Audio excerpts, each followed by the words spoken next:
Physiology lectures. आज हम पढ़ेंगे बहुत ही इंपॉर्टेंट टॉपिक के बारे में, that is hormones and ऑटोकॉइड्स that influence GFR. Glomerular filtration rate को मेंटेन रखने के लिए और उसको रेगुलेट करने के लिए किन किन अदर हार्मोन्स और ऑटोकॉइड्स का इसके ऊपर इन्फ्लुएंस होता है, ये बहुत इंपॉर्टेंट है। एमसीक्यू क्वेश्चंस पूछा जाता है, कई बार शॉर्ट नोट पर्टिकुलर हार्मोन या ऑटोकॉइड पे पूछ लिया जाता है। तो सबसे पहले इंपॉर्टेंट चीज़ है हार्मोन्स। जैसे कि आप सब जानते हैं कि हार्मोन्स कई तरह के हो सकते हैं। एंडोक्राइन हार्मोन्स जो होते हैं वो किसी एंडोक्राइन ग्लैंड से रिलीज़ होते हैं। पैरा हार्मोन्स होते हैं, ये किसी पर्टिकुलर ऑर्गन से टिश्यू से रिलीज़ होते हैं। ऑटोकॉइड्स क्या होते हैं? ऑटोकॉइड्स जो होते हैं ये बायोलॉजिकल फैक्टर्स होते हैं, ठीक है। तो ये ऑटोकॉइड्स बायोलॉजिकल फैक्टर्स होते हैं। फैक्टर्स मतलब मॉलिक्यूल्स, ठीक है। और ये क्या होते हैं? ये बेसिकली लोकल हार्मोन्स की तरह एक्ट करते हैं। तो ये एक तरीके के लोकल हार्मोन्स हैं, जहाँ बनते हैं उसी साइट के नियर बाय ये अपना एक्शन और रोल प्ले करते हैं। तो बहुत इंपॉर्टेंट हार्मोन्स और ऑटोकॉइड्स कौन से हैं जिनका इफेक्ट जीएफआर पे होता है? तो पहला है नॉरएपिनेफ्रिन। ये डिक्रीज़ कर देता है जीएफआर को, ठीक है। याद रखिएगा, ये सारे एमसीक्यू क्वेश्चंस हैं और बहुत इंपॉर्टेंट, इन पे वाइवा वॉइस शॉर्ट नोट भी कई बार पूछे जाते हैं। दूसरा होता है एपिनेफ्रिन, ये भी डिक्रीज़ करता है जीएफआर को। नेक्स्ट आता है एंडोथिलिन। एंडोथिलिन डिक्रीज़ करता है जीएफआर को। नेक्स्ट आता है एंजियोटेंसिन सेकेंड, ये जीएफआर को रेगुलेट करता है। इसके रेगुलेशन का तरीका फिजियोलॉजिकल कंडीशंस में और सम डिफ़िकल्ट सिचुएशंस में, या फिर कभी ब्लड वॉल्यूम डिप्लीशन हो जाए या अदर सिचुएशंस में अलग होता है। तो ये प्रिवेंट करता है जीएफआर को रेगुलेट नॉर्मल मेंटेन करने के रखने में। तो इसका जो रोल है वो ऐसा नहीं है कि वो जीएफआर को कम करेगा, किसी पर्टिकुलर सिचुएशन में उसके कम करेगा, ठीक है।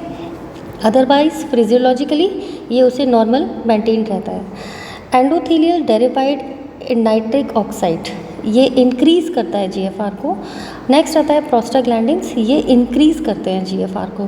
तो ये याद रख लीजिएगा अच्छे से, आगे पूछा जाता है, ध्यान रखेंगे तो इससे रिलेटेड क्वेश्चन के आंसर्स अच्छे से दे पाएंगे।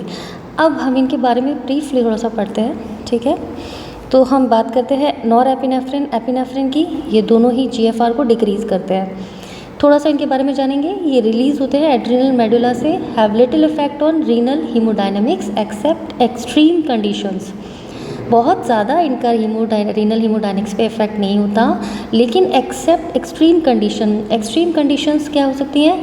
जैसे कि एक्यूट ब्लड लॉस हो जाए, एक्सीडेंटल ट्रॉमा, हेमरेज, या फिर बर्न्स हो जाए। तो इस कंडीशन में ब्लड वॉल्यूम जो है वो डिक्रीज़ हो जाती है। उस कंडीशन में सिंपैथेटिक सिस्टम स्टिमुलेट होता है, नॉरएपिनेफ्रिन, एपिनेफ्रिन रिलीज़ होते हैं और इनका वैसोकॉन्स्ट्रिक्टर इफेक्ट होता है, जिसकी वजह से जीएफआर कम हो जाती है।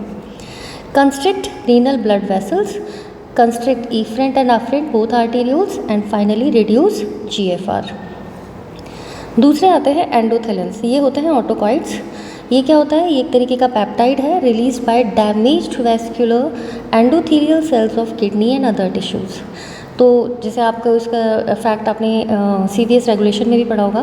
तो यहाँ भी देखें कि जो डैमेज वेस्कुलर एंडोथेलियल सेल्स होती हैं किडनी की, वहाँ से ये रिलीज़ होता है। इफेक्ट इसका वेसोकॉन्स्ट्रिक्टर है, कंट्रीब्यूट टू हीमोस्टैसिस। हीमोस्टैसिस में जब कोई मिनिमाइज ब्लड लॉस हो जाए, and increase during vascular injury. Vascular injury के दौरान ये जो है वो बढ़ जाता है, इसका जो फॉर्मेशन है। और किस तरीके के वेस्कुलर इंजरीज़ में इस तरीके के ऑटोकॉइड्स बढ़ जाते हैं, खासतौर पे एंडोथिलिन्स? पहला कंडीशन आती है toxaemia of pregnancy. Toxaemia of pregnancy क्या होता है? इसे प्री एक्लैम्प्सिया भी कहते हैं, ठीक है। इस कंडीशन में क्या होता है? अक्सर ये जो है 20th वीक के बाद होता है, या फिर आफ्टर पार्चुरेशन, बर्थ के बाद होता है बेबी के। Due to high blood pressure and there are some signs of damage to the various organs. तो उस कंडीशन में लिवर और किडनी कई बार फेलियर होने की कंडीशन आ जाती है। So this is preeclampsia. Acute renal failure, कोई भी ऐसी कंडीशन जिसमें एक्यूट रीनल फेलियर हो। क्रोनिक यूरेमिया, ये क्या होता है? जो हाई लेवल हो यूरिया का ब्लड में, तो किडनी में भी ज़्यादा मात्रा में आप प्रेजेंट हो जाएगा। तो this cause damage to renal vessels. So an excess in blood of amino acids and protein metabolism. तो यूरेमिया यानी यूरिया का जो कंटेंट है वो कैसे बढ़ता है, इसमें अमाइनो एसिड और प्रोटीन मेटाबॉलिज्म का जब बहुत ज़्यादा एक्सेस अमाउंट हो जाता है तो कंडीशन नोन एज यूरेमिया। एमिया मतलब ब्लड, यूरे मतलब यूरिया। कहाँ से प्रोड्यूस होता है, मेनली अमाइनो एसिड्स और प्रोटीन मेटाबॉलिज्म में। सो एंडोथेलिन्स क्या करते हैं, एंडोथेलिन्स भी डिक्रीज़ करते हैं जीएफआर को। सो यूजुअली ऑटोकॉइड्स है, वेजोकॉन्स्ट्रिक्टर इफेक्ट है, थोड़ा बहुत मिनिमाइज कंट्रीब्यूट करता है हीमोस्टैसिस में, और इंक्रीज़ हो जाता है सबसे ज़्यादा किस कंडीशन में, toxaemia of pregnancy, acute renal failure और क्रोनिक यूरेमिया में। अब हम पढ़ते हैं एंजियोटेंसिन सेकेंड के बारे में। एंजियोटेंसिन सेकेंड पावरफुल रीनल वेजोकॉन्स्ट्रिक्टर है, ठीक है, ध्यान रखिए, पावरफुल रीनल वेजोकॉन्स्ट्रिक्टर।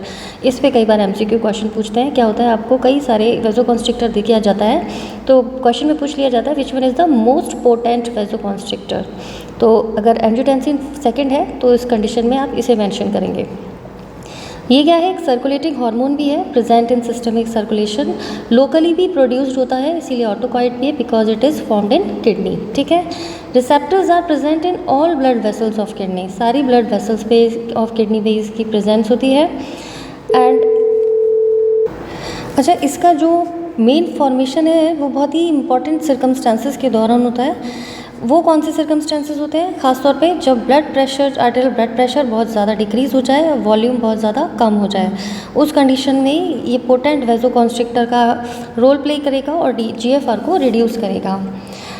जब हम बात करते हैं इफरेंट और अफरेंट आर्टेरियोल्स में, तो afferent arterioles are relatively protected from angiotensin second.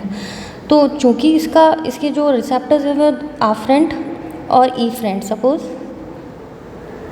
ठीक है, तो ये है अफरेंट आर्टेरियोल और ये है इफरेंट आर्टेरियोल। तो दोनों पे इफेक्ट होता है, लेकिन अफरेंट आर्टेरियोल पे इसके इफेक्ट को प्रोटेक्ट कर लिया जाता है मोस्ट फिजियोलॉजी। तो होता क्या है कि जैसे अफरेंट आर्टेरियोल है तो afferent arteriole renal blood flow, ठीक है। अब जितना ज़्यादा रीनल ब्लड फ्लो होगा उतना ही ज़्यादा यहाँ कैपिलरी से जीएफआर जो है वो बनेगा, ठीक है। तो यूजुअली फिजियोलॉजिकल कंडीशन में नॉर्मल अमाउंट का रीनल ब्लड फ्लो जो होता है वो आता है तकरीबन 1500 ml से 2000 ml पर मिनट, और जीएफआर जो है वो 125 ml पर मिनट के हिसाब से नॉर्मली बनता है। रेस्ट ऑफ दैट है पेरिट्यूबुलर कैपिलरीज के थ्रू वेनस सिस्टम से ये इफरेंट आर्टेरियोल के थ्रू निकल जाता है। अब अगर यहाँ कॉन्स्ट्रिक्शन हो जाता है और यहाँ कॉन्स्ट्रिक्शन हो जाता है, सपोज एंजियोटेंसिन सेकेंड के प्रभाव से, तो क्या होगा, रीनल ब्लड फ्लो जो है वो रिड्यूस हो जाएगा, ठीक है। तो कंस्ट्रिक्शन हो गया, फ्लो कम हो गया, प्रेशर इंक्रीज हो गया, तो फ्लो कम हो गया तो जीएफआर कम हो गई, ठीक है। और इफरेंट में कंस्ट्रिक्शन हुआ तो यहाँ से निकलने वाला जो अमाउंट है वो भी कम हो गया, ठीक है। अब क्या है कि अगर यहाँ रीनल ब्लड फ्लो कम पहुँचेगा तो जीएफआर कम हो जाएगी। तो फिजियोलॉजिकली कंडीशंस के अंदर और मैक्सिमम अमाउंट में जो प्रोस्टाग्लैंडिन्स होते हैं और जो नाइट्रिक ऑक्साइड होती है वो रिलीज़ होती है, और वो एंजियोटेंसिन नोजन के इस कॉन्स्ट्रिक्शन वाले प्रभाव को अफरेंट आर्टेरियोल पे कम कर देती है, अफरेंट आर्टेरियोल पे कम करती है, और जीएफआर उस हिसाब से नॉर्मल से बढ़ जाती है।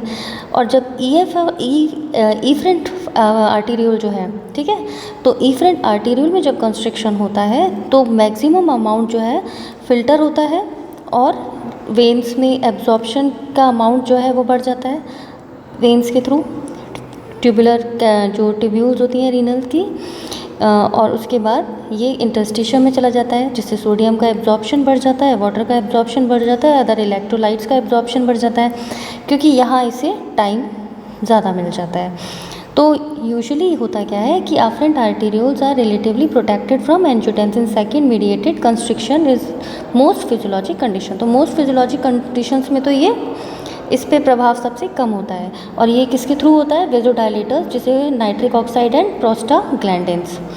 इफरेंट आर्टेरियोल्स की अगर हम बात करें, जैसे मैंने आपको बताया, highly sensitive to angiotensin second. Most physiologic condition में तो क्या होता है, increase angiotensin second levels, raise glomerular hydrostatic pressure, जबकि रीनल ब्लड फ्लो जो है वो रिड्यूस ही है, उस कंडीशन में भी ग्लोमेरुलर हाइड्रोस्टैटिक प्रेशर जो है वो ज़्यादा रहेगा। और जब ग्लोमेरुलर हाइड्रोस्टैटिक प्रेशर ज़्यादा होता है तो इट फेवर्स फिल्ट्रेशन, तो ज़्यादा अमाउंट फिल्टर होता है, यानी नॉर्मल से अमाउंट में जो है GFR बनता रहता है।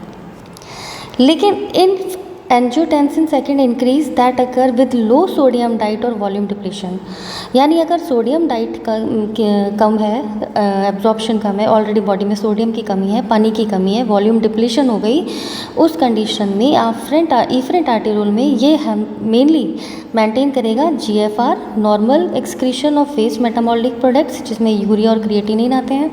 दूसरा, इसका जो कंस्ट्रिक्शन इफेक्ट होता है इफरेंट आर्टेरियोल्स पे, वो tubular reabsorption of sodium and water को ज़्यादा तवज्जो देता है, और इसे ऑटो रेगुलेशन के तहत भी यूज़ किया जाता है, जिससे blood volume restore to normal.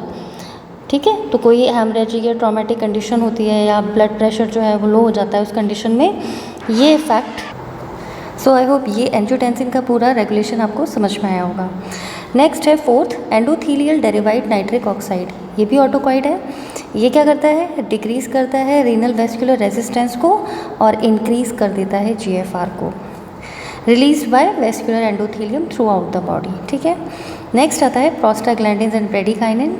ये फाइनली क्या करते हैं, tend to increase GFR, cause vasodilation, increase renal blood flow, normally not be able appear to except in nature condition. ठीक है, वैसे बहुत ज़्यादा इनकी इंपॉर्टेंस नहीं है, लेकिन प्रोस्टाग्लैंडिन्स की बहुत ज़्यादा इंपॉर्टेंस वहाँ होती है जहाँ एंजियोटेंसिन सेकेंड से जो है अफरेंट आर्टेरियोल्स पे रिकॉन्स्ट्रिक्शन का जो इफ़ेक्ट है वो प्रिवेंट करने के लिए उसको यूज़ किया जाता है, तो बॉडी उसको यूज़ करती है। ठीक है, जिससे रीनल ब्लड फ्लो जो है वो कम ना हो, but may dampen the renal vasoconstrictor effect of sympathetic nerve और angiotensin second, specially their effect to constrict on afferent arterioles. So I hope कि हार्मोन्स जो इन्फ्लुएंस करते हैं GFR को, ये छोटा सा एक चैप्टर है, बहुत इंपॉर्टेंट चैप्टर है, आपको ये याद होना चाहिए। MCQs बेस पे, वाइवा वॉइस बेस पे बहुत इंपॉर्टेंट क्वेश्चंस पूछे जाते हैं।